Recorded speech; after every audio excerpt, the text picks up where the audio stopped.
Doctor B R. Ambedkar एक ऐसा नाम जिसके साथ जुड़ी हैं कई उपाधियां और अनगिनत कहानियां। पर उन कहानियों में सच कितना है और मिथक कितना? आज हम उनकी अकादमिक यात्रा की गहराई में उतरेंगे और जानेंगे कि उनकी डिग्रियों से जुड़ी असलियत क्या है। तो चलिए इस कहानी की परतों को एक एक करके खोलते हैं। एक ऐसा नाम जिसे हम सब जानते हैं, या शायद हमें ऐसा लगता है कि हम जानते हैं, पर क्या उनकी पहचान को हम सिर्फ कुछ शब्दों में बांध सकते हैं? जब भी डॉक्टर अंबेडकर का जिक्र आता है तो हमारे दिमाग में सीधी सीधी तस्वीरें बनती हैं। संविधान निर्माता, बिल्कुल। सामाजिक न्याय के प्रतीक, हाँ। लेकिन इन सबके बीच एक और बात है, एक नंबर जो सोशल मीडिया पर खूब वायरल होता है, 32 डिग्रियां। पर क्या ये नंबर सच है? बस यही सवाल आज हमारी पड़ताल के केंद्र में है। देखिए, उन्हें संविधान निर्माता कहना बहुत बड़ी बात है, पर यह कहानी को अधूरा छोड़ देता है। ये तो डॉक्टर अंबेडकर की विशाल शख्सियत का सिर्फ एक पहलू है। इस उपाधि के पीछे छिपे थे एक वर्ल्ड क्लास स्कॉलर, एक कमाल के अर्थशास्त्री और एक क्रांतिकारी विचारक, जिन्होंने भारत की नींव सिर्फ कानूनी तौर पर नहीं बल्कि सामाजिक और आर्थिक तौर पर भी रखी। तो फिर उनकी असली एकेडमिक नींव क्या थी? चलिए अब वायरल मिथकों से थोड़ा हटकर उन असली डिग्रियों की बात करते हैं। उस ज्ञान की बात करते हैं जो उन्होंने दुनिया के कुछ सबसे बेहतरीन संस्थानों से हासिल किया था।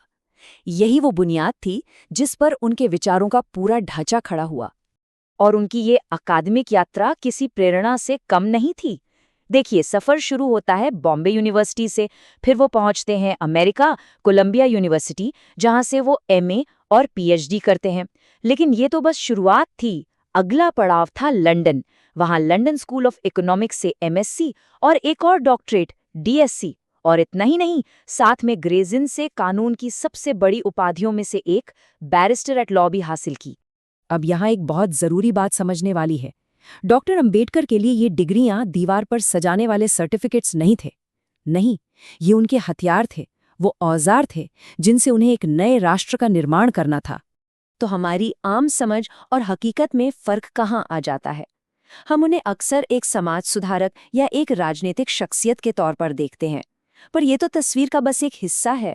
असलियत ये है कि वो एक जबरदस्त अर्थशास्त्री थे, एक माहिर कानूनी विद्वान थे, और वो महिलाओं के अधिकारों के उतने ही बड़े हिमायती थे जितने दलितों के। और उनके ज्ञान का असर कितना गहरा था, इसका अंदाजा लगाइए। भारत के रिजर्व बैंक की जो नींव रखी गई, उसमें उनके आर्थिक शोध का बहुत बड़ा योगदान है। हिंदू कोड बिल के जरिए उन्होंने महिलाओं को संपत्ति और सम्मान का वो हक दिलाया जो उस जमाने में सोचना भी मुश्किल था। और वो हमेशा एक बात पर जोर देते थे कि असली लोकतंत्र सिर्फ वोट देने का अधिकार नहीं है, बल्कि समाज में बराबरी का अधिकार है। राजनीतिक आज़ादी सामाजिक आज़ादी के बिना अधूरी है। तो चलिए अब घूमकर उसी सवाल पर वापस आते हैं जहां से हमने ये बातचीत शुरू की थी। वो वायरल नंबर, वो दावा, 32 डिग्रियों का रहस्य। आखिर इस कहानी के पीछे की सच्चाई क्या है? तो क्या डॉक्टर अंबेडकर के पास सच में 32 डिग्रियां थीं? देखिए, ये दावा आपको हर जगह मिलेगा। सोशल मीडिया की पोस्ट्स में, जोशीले भाषणों में ये नंबर इतनी बार दोहराया गया है कि कई लोगों के लिए ये एक तथ्य बन चुका है। लेकिन जब हम तथ्यों की पड़ताल करते हैं, जब यूनिवर्सिटी के असली रिकॉर्ड्स खंगाले जाते हैं, तो ये 32 का आंकड़ा कहीं भी साबित नहीं होता। हाँ, वो असाधारण रूप से पढ़े लिखे थे, इसमें कोई शक नहीं। उनके पास दुनिया की सबसे बड़ी यूनिवर्सिटीज से कई डिग्रियां थीं। पर 32 की गिनती असल में एक मिथ है। और शायद यही सबसे जरूरी बात है। बाबा साहब की महानता उनकी डिग्रियों की गिनती में थी ही नहीं। उनकी महानता इस बात में थी कि उन्होंने अपने ज्ञान के हर एक कण का इस्तेमाल समाज के सबसे दबे कुचले इंसान को आवाज देने के लिए किया। तो फिर हम उनकी विरासत को कैसे समझें? उनकी पूरी इंटेलेक्चुअल जर्नी का सार एक शब्द में है, न्याय। उनका सफर किताबों से जरूर शुरू हुआ, लेकिन उसकी मंजिल हमेशा इंसाफ थी।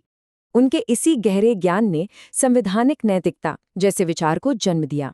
इसका मतलब ये था कि संविधान सिर्फ कानून की एक सूखी किताब नहीं है, ये एक जिंदा दस्तावेज है, एक वादा है जो देश के हर नागरिक को बराबरी और सम्मान की जिंदगी देने का संकल्प लेता है।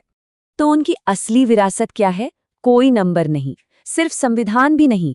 उनकी असली विरासत ये सोच है, ये विजन है कि शिक्षा सामाजिक बदलाव का सबसे शक्तिशाली हथियार है। ज्ञान सिर्फ जानने के लिए नहीं, बल्कि समाज को बदलने के लिए है। और इसीलिए शायद ये बात आज भी उतनी ही सच लगती है। बाबा साहेब को जितना पढ़ा गया है, उससे कहीं ज्यादा उन्हें समझना अभी बाकी है। सवाल डिग्रियों की संख्या का नहीं है, सवाल उन विचारों की गहराई को समझने का है, जिन्हें जानने की कोशिश आज भी जारी है।